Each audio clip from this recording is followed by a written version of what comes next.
You have been doing this business now for a period of time now. You started, you said, in residential. How Mhm, did you get to that? I read some of your background. How mhm, did you get to doing residential? And then I want to talk about commercial a little bit later, but talk to me mhm. about that process and why you went there instead of going with commercial first. Right, right. Uh, Great question. I think residential is what a lot of people know, and myself included, right? When you think of multifamily, you typically think of a single family home.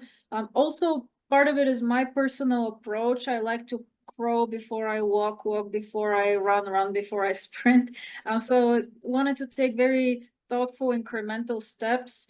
And in my case in particular, so I live in Los Angeles. When I made the conscious decision to, okay, I'll start investing in real estate, my one of my key criteria was cash flow. So living in Los Angeles, to accomplish that would have required a substantial amount of down payment, which I did not have, given the price point of homes here.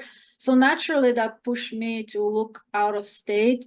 And again, when you cross borders, in this case it was only out of state, it's not like I was going to a different country, but again it was the mindset of, okay, let's start slow and steady. Let's not start with a large property. So I started with a single family home, and initially the idea was to build a small retirement nest egg to effectively protect myself from layoffs or events that I don't control, market crashes and whatnot, because I was very heavily invested in the stock market by virtue of my 401k.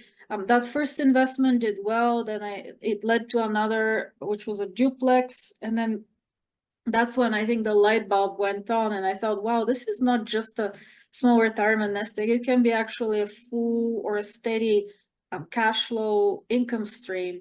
And that's what prompted me to consider down the road multifamily.